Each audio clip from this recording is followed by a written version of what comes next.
Semuanya, kami dari kelompok 2, kami akan menjelaskan tentang konsep pembayaran dan konsep uang sebagai alat pembayaran. Oke, selamat menyaksikan.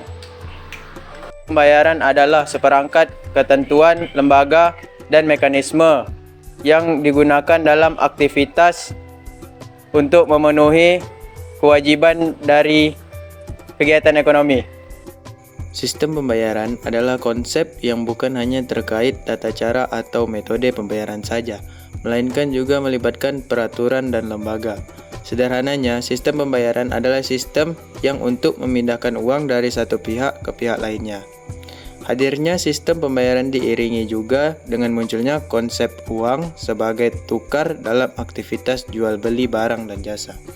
Seiring berjalannya waktu, sistem pembayaran mengalami evolusi. Penyebab perubahan ini karena inovasi teknologi, perubahan model bisnis, tradisi masyarakat, dan kebijakan otoritas. Baik, terima kasih kepada Gazi. Untuk selanjutnya, saya akan menjelaskan mengenai prinsip konsep sistem pembayaran. Pembayaran memiliki beberapa tujuan. Salah satunya adalah memberikan rasa yang aman dan juga nyaman kepada masyarakat yang menggunakannya. Untuk memenuhi tujuan tersebut, terdapat beberapa prinsip yang harus dipenuhi oleh lembaga penyelenggara. Yang pertama adalah efisien, yang kedua adalah aman, yang ketiga adalah perlindungan konsumen, dan yang keempat adalah kesetaraan akses. Yang pertama adalah efisien. Tujuan prinsip efisiensi pada sistem pembayaran adalah mendorong lembaga pelaksana untuk bekerja secara efisien. Dengan demikian, masyarakat sebagai pengguna layanan bisa mendapatkan biaya yang terjangkau. Yang kedua adalah aman. Setiap sistem pembayaran memiliki resiko dan lembaga penyelenggara harus bisa mengelola dan meminimalisirnya. Hal ini demi menjaga keamanan pengguna dan melakukan mitigasi demi mencegah berbagai macam risiko pada kredit, fraud, dan likuiditas. Yang ketiga adalah perlindungan konsumen. Peran penyelenggara sistem pembayaran adalah menjaga dan melindungi konsumen. Bentuk penjagaan dimulai dari jumlah uang tunai yang beredar ataupun layaknya kondisi dana tersebut untuk diedarkan. Hal ini sering disebut dengan clean money policy. Yang terakhir adalah kesetaraan akses. Bank Indonesia ingin mencegah terjadinya kegiatan praktik monopoli yang ada pada industri sistem pembayaran. Pasalnya, praktik monopoli hanya akan merugikan pihak pengguna sistem pembayaran. Yang pertama regulator, kedua penyelenggara, ketiga infrastruktur, keempat alat pembayaran, kelima pengguna, 6 saluran pembayaran, dan 7 alat transfer sama dana. Komponen sistem pembayaran. 1. Regulator. Regulator berwenang untuk mengatur kebijakan seluruh komponen sistem pembayaran. 2. Penyelenggara. Penyelenggaraan adalah segala usaha, kegiatan, dan pekerjaan yang berhubungan dengan perencanaan, penyusunan, pembangunan, pengembangan, pengarahan, penggunaan, serta pengendalian segala sesuatu secara berdaya guna dan berhasil guna. 3. Infrastruktur. Infrastruktur adalah sarana dan prasarana fisik. Peran dari infrastruktur adalah mendukung proses sistem pembayaran operasional. 4. Alat pembayaran. Alat pembayaran berupa uang koin atau uang kertas dan juga uang digital. 5. Pengguna. Sebuah sistem pembayaran hadir untuk membantu pengguna yang menggunakan layanan dari lembaga penyelenggara. 6. Saluran pembayaran. Kewajiban lembaga yang menjalankan sistem pembayaran adalah memiliki saluran pembayaran untuk mengirimkan dana dari pihak satu ke pihak lainnya. 7. Sistem transfer dana. Sistem pembayaran yang berupa sebuah sistem utuh berupa tata kerja dan peraturan yang membuat terjadinya pengiriman dana dari satu pihak ke pihak lainnya. Sistem pembayaran terbagi menjadi dua. Yang pertama, sistem pembayaran tunai dan sistem pembayaran non-tunai. Jenis sistem pembayaran dapat terbagi menjadi dua. Yang pertama, sistem pembayaran tunai. Sistem pembayaran tunai adalah pembayaran yang paling umum dan telah lama digunakan masyarakat adalah uang tunai. Uang digunakan untuk melakukan hampir semua transaksi mulai dari belanja di mal, makan di restoran, membayar parkir, hingga membeli barang mewah. Sistem pembayaran tunai merupakan uang fisik terdiri dari uang kertas dan uang logam. Yang kedua, sistem pembayaran non-tunai. Sistem pembayaran non-tunai berupa kartu atau aplikasi pembayaran non-tunai dimiliki cara kerja yang efisien dibandingkan dengan uang tunai karena pengguna yang lebih bersifat peribadi. Pengguna yang ingin memakai hanya perlu mengecek atau melakukan scan pada sebuah barcode untuk melakukan pembayaran seperti e-money. Selain itu, masih ada banyak jenis alat pembayaran non tunai lainnya seperti cek, giro, nota debit, kartu kredit, dan lainnya. Baiklah, saya akan menjelaskan konsep sistem uang sebagai alat pembayaran. Alat pembayaran adalah segala sesuatu yang dapat digunakan untuk membayar barang atau jasa yang diperoleh dalam transaksi keuangan. Pengertian sistem uang sebagai alat pembayaran. Alat pembayaran adalah segala sesuatu yang dapat digunakan untuk membayar barang atau jasa yang diperoleh dari transaksi keuangan. Peranan sistem uang sebagai alat pembayaran.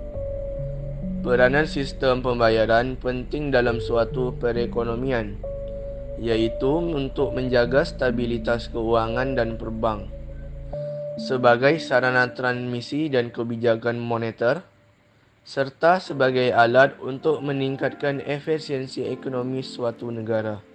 Berikut adalah beberapa alat pembayaran tunai yang biasanya digunakan di Indonesia. Yang pertama ada pembayaran tunai, yang kedua ada pembayaran non tunai, yang ketiga ada kartu kredit, yang keempat ada kartu debit, yang kelima ada internet banking, yang keenam ada m-banking, yang ketujuh ada e-money, yang kedelapan ada contactless card, yang kesembilan ada QR code. Contoh sistem uang sebagai alat pembayaran. 1. Pembayaran tunai atau layanan pick up service. Pick up service adalah jasa yang diberikan pada pihak bank kepada nasabah yang berupa layanan pengambilan atau penjemputan uang tunai dan atau non tunai dari lokasi nasabah untuk disetorkan pada rekening nasabah di bank tersebut. 2. Pembayaran non tunai. Perkembangan teknologi yang semakin pesat memungkinkan Anda untuk melakukan transaksi non-tunai dengan sistem yang lebih mudah dan cepat. Sistem pembayaran non-tunai merupakan cara transaksi yang tidak memerlukan uang. 3. Kartu kredit.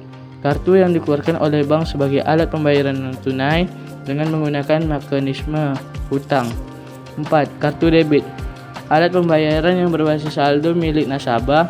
Kartu ini diterbitkan oleh bank tempat nasabah memiliki rekening. Kartu debit terbagi ke dalam beberapa jenis. Biasanya ada batas atau limit tertentu dalam setiap transaksinya. 5. Internet banking. Layanan perbankan yang bisa digunakan oleh nasabah melalui jaringan internet. 6. M-banking. Fitur yang disediakan oleh pihak bank dalam bentuk aplikasi. Fitur ini memudahkan nasabah untuk melakukan berbagai transaksi hanya dalam genggaman tangan. 7. E-money. Jenis alat pembayaran non-tunai ini semakin populer karena sangat mudah dan praktis. E-money atau uang elektronik bisa berupa kartu yang dapat digunakan untuk pembayaran atas dasar nilai uang atau dana yang sudah disetorkan terlebih dahulu. 8. Contactless card. Layanan contactless card merupakan teknologi yang memudahkan nasabah atau pemegang kartu untuk melakukan transaksi secara mudah, cepat, dan aman hanya dengan mendapatkan atau tap kartu kredit pada mesin EDC contactless tanpa harus menggunakan PIN.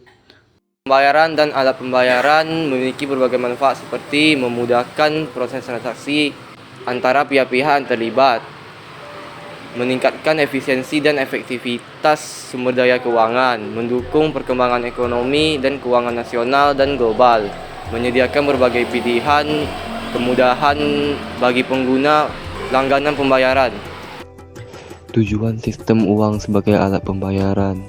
Tujuan dari sistem pembayaran adalah memudahkan orang untuk memindahkan uang dari satu pihak ke pihak lainnya. Manfaat sistem uang sebagai alat pembayaran. 1. Memudahkan proses transaksi keuangan antara pihak-pihak yang terlibat. 2.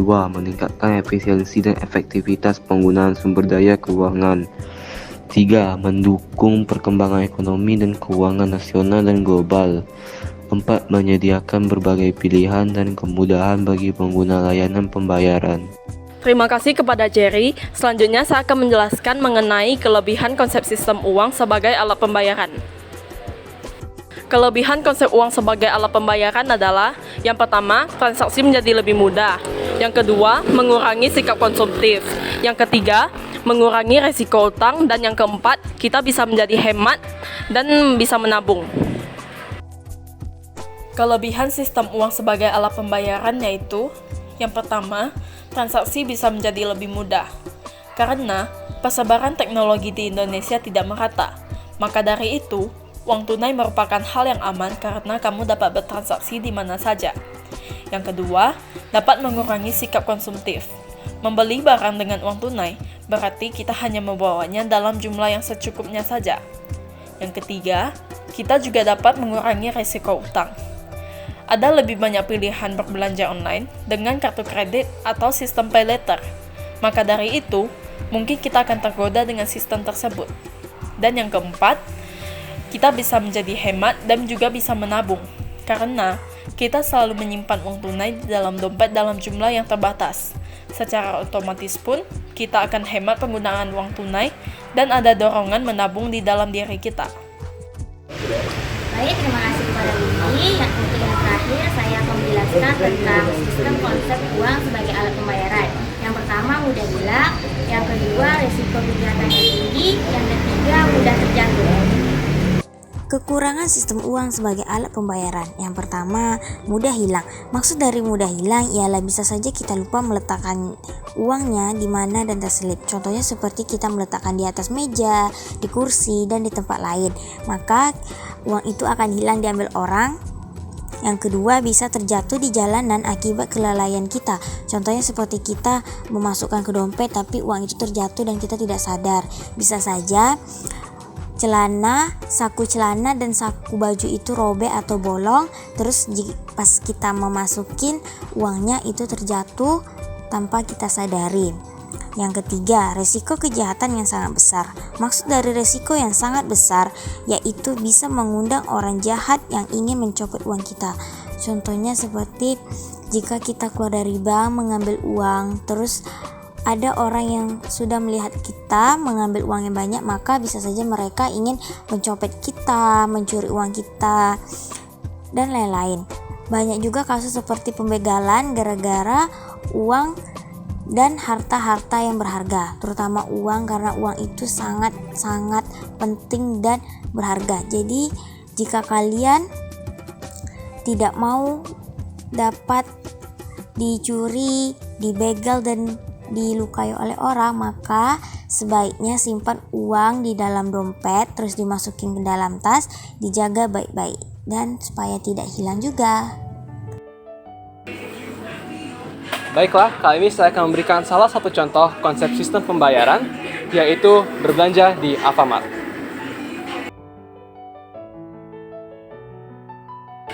Sistem pembayaran dibagi menjadi dua, yaitu tunai dan non-tunai. Terdapat beberapa jenis alat pembayaran non-tunai yang ada. Namun, ada 3 jenis alat pembayaran non-tunai yang biasanya sering digunakan oleh masyarakat sekitar. Yang pertama adalah kartu kredit, yang kedua adalah kartu debit, dan juga yang ketiga adalah e-money atau uang elektronik. Untuk contoh yang saya lakukan pada video ini, saya menggunakan e-money atau uang elektronik sebagai salah satu alat pembayaran dalam berbelanja. Salah satu contoh pembayaran tunai adalah menggunakan uang kertas atau cash. Pembayaran ini sudah ada semenjak beribu tahun yang lalu dan masih dipakai sampai sekarang. Namun, seiring perkembangannya zaman, pembayaran tunai mulai ditinggalkan di sebagian kota besar.